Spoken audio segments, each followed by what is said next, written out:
হ্যাঁ দাদা বলো। এই তোমাকে আমি যে নিয়ে এসেছি, হ্যাঁ হ্যাঁ সার্থক দাদা, আমার জীবন সার্থক। তুমি তো প্রথম একবার ভাবছো দাদা, ভাবনা চিন্তা করে দেখি না হবে না, তারপর তুমি বললে। একবার ভেবেছিলাম। তুমি বলো তোমাকে নিয়ে এসে তোমার কেমন লাগছে? আমার তো মানে আমার জীবন সার্থক যে আমি এখানে আসতে পেরেছি, তোমাদের সঙ্গে যে আসতে পেরেছি এখানে এই পর্যন্ত, মানে এটা আমার জীবনের একটা বড় একটা পাওনা। এটা আমার বড় অ্যাচিভমেন্ট। আপনারা তুমি আমার সঙ্গে এসছো, আমাদের ভালো একদম লেগেছে। একদম। আমরা অনেক বছর আগে থেকে অনেকদিন না বছর ধরে আমরা এই এই এই প্ল্যানটা সিকিম আমার ছেলে যখন ক্লাস 4 এ পড়ে আচ্ছা তখন থেকে এই প্ল্যানটা, আচ্ছা। যে বাবাটা দুজন মিলে সিকিম যাবো, নেক্সট লাদাখ, লাদাখ। নেক্সট লাদাখ, চলো তাই হবে। নেক্সট লাদাখ। ঘরে ঘরে কিছু বলেছে আমি যাবোই। তুমি আমার ভিডিও না মানে কেমন লাগছে দীপু কাকা? দুর্দান্ত লাগছে একদম। না চলো, আমি দেখেছি অনেক, আমি এরকম গাড়ি করে রেখেছি এই বাইক, নিজের বাইকে এরকম জায়গা।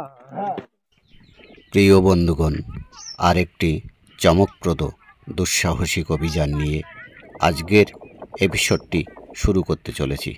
কলকাতা থেকে সিকিমে বাইকে ভ্রমণ একটি দুঃসাহসিক অভিযান। সুদীর্ঘ যাত্রাপথে সিকিমের পাহাড়ি রাস্তার আঁকে বাঁকে অপেক্ষারত ভয়ঙ্কর মৃত্যুর হাতছানি। তবুও এই মারণযজ্ঞের অ্যাডভেঞ্চারকে সরেজমিনে প্রত্যক্ষ করতে তরুণের তারুণ্যতায় এগিয়ে এসেছে যুগে যুগে। এমনই একটি রহস্য রোমাঞ্চে মোড়া দুঃসাহসিক সিকিম অভিযানে সামিল হয়েছিল আমারই এক প্রিয় ছাত্র দিবাকর তার সফর সঙ্গীদের সঙ্গে।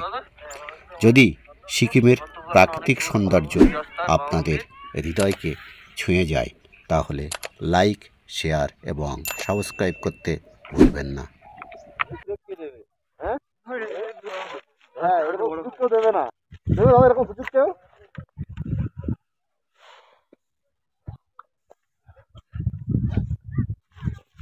হাতটা কি বড় হয়ে যাবে বাবা। সবার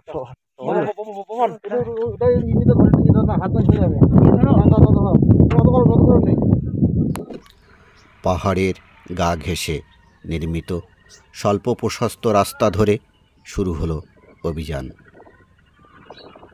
যেদিকে তাকাই শুধু দিগন্ত বিস্তৃত পাহাড় আর পাহাড়। সেই পাহাড়ি উপত্যকার ঢালে তুষারের সাদা চাদর মোড়া সিকিম জননী যেন তার মাতৃস্নেহ আভরণে আবৃত করে রেখেছেন। এ এক অপার সৌন্দর্য যা ভাষাতীত। শুধু হৃদয়ের অন্তঃস্থল থেকে সমস্ত অনুভূতি দিয়ে উপলব্ধি করার বিষয়। যে স্মৃতি বহুদিন রোমান্তন করা যায়, যে দৃশ্যাবলী মনের মণিকোঠায় চিরভাস্বর হয়ে থাকে। প্রকৃতি যেন তার সমস্ত শোভা ঢেলে দিয়েছে সিকিমের পাহাড়ি উপত্যকায়। সিকিম যেন পর্যটকদের এক কাঙ্ক্ষিত দুর্নিবার আকর্ষণ। যে এই প্রকৃতির কোলে একবার আসবে তার সমস্ত দুঃখ, বিষণ্ণতা, মলিনতা মুক্ত করে পুনর্জন্ম লাভ করে প্রত্যাবর্তন ঘটবে। কি অনুপম সুখ বিরাজ করছে খিঞ্জির লোকালয় থেকে মুক্ত এই অসাধারণ তুষারের দেশে।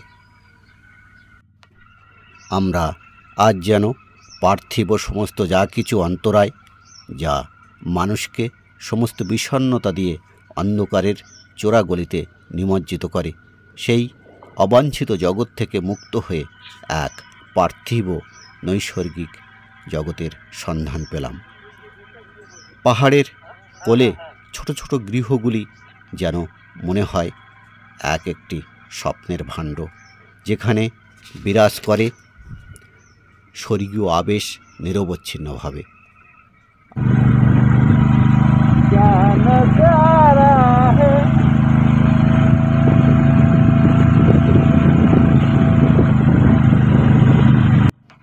দেখছেন কোথাও মেঘের ঘন জমকালো অবয়বে আবৃত করে দিয়েছে দিকচক্রবাল রেখায়, যেন অনন্ত সুখের মাঝে বিভীষিকার ছায়া।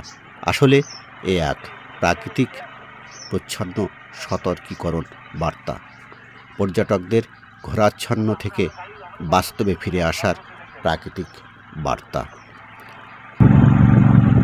রাস্তায় বড় শুরু হয়ে গেছে, রাস্তায় বড় শুরু হয়ে গেছে। খুব আস্তে আস্তে যাবো।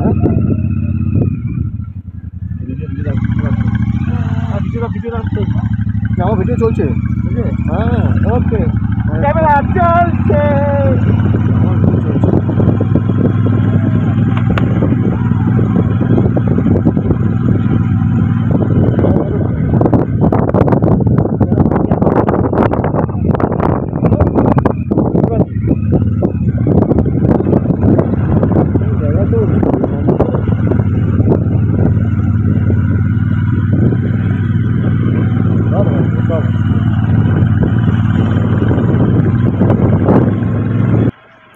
আমরা অভিভূত, বিবর্ষিত। এ যেন এক স্বপ্নের জগৎ, যে জগতে যেন ঈশ্বরীয় ছোঁয়ার পরশ অনুভব করা যায়। কোথাও একটা যেন আবেশ আদ্যপান্ত দেহ মনে গ্রাস করে ফেলে। একটা নস্টালজিক তখন হয় যখন আপনি একটি বিশেষ সময় বা বিশেষ কিছু দৃশ্যাবলীর জন্য আবেগতাড়িত হন। আমরাও বোধহয় এই ব্যাখ্যাধীন অধ্যায়ে এসে উপনীত হয়েছি।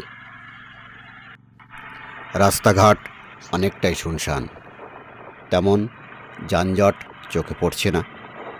রাস্তার পাশ দিয়ে ঘন সবুজের সমারোহ, পাইন গাছের সারি পরিলক্ষিত হচ্ছে। এরকম জায়গা যে বাইক নিয়ে আসতে পেরেছি আমার জীবনে, ভগবানের ইচ্ছা, ভগবানের ইচ্ছা। হ্যাঁ,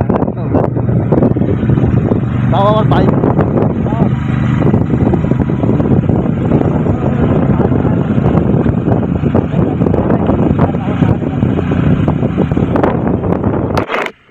এইমাত্র মেঘালয়ের বুক চিরে স্বল্প সূর্যালোকের পরশ অনুভব করলাম।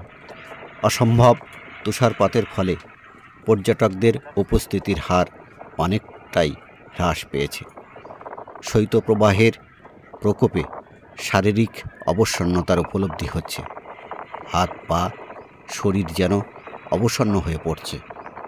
তবুও প্রাকৃতিক দুর্নিবার আকর্ষণ যেন আমাদের অজানার আহ্বানে চালিত করে চলেছে। দেখছেন তুষার আবৃত টিলাগুলি থেকে বিচ্ছুরিত আলোক রাশি প্রতিফলিত হচ্ছে। এই দৃশ্যাবলী আমরা সকলের সাথে শেয়ার করে নিতে চাই। এই নৈসর্গিক শোভা থাকুক সবার সাথে, সবার মাঝে সুখকর স্মৃতি হয়ে। এখানকার সড়ক ব্যবস্থাপনা চোখে পড়ার মতো। সড়কের ঢাল কোথাও কোথাও এতটাই যে নিচের দিকে দৃষ্টি নিক্ষেপ করলে শরীর যেন হিম হয়ে যায়। একটু অসাবধানতা যে কোনো সময় যে কোনো প্রকার বিপর্যয় ঘটাতে পারে। আমরা যে চোখে যেটা দেখছি আর ভিডিওতে, মানে ফিল আলাদা, একটা ভিডিওতে দেখা ফিল আলাদা। নিজের চোখে যে দেখে যে ফিলটা পাচ্ছি এটা পুরো অসাধারণ, আর বলে বোঝানো যাবে না।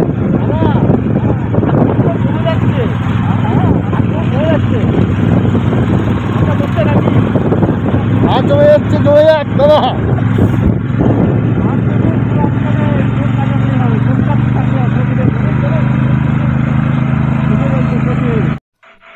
আমাদের এই অ্যাডভেঞ্চার সম্মিলিত এপিসোডটি এখানেই শেষ করতে চলেছি। আশা করি এই এপিসোডটি আপনাদের হৃদয়কে আপ্লুত করবেই।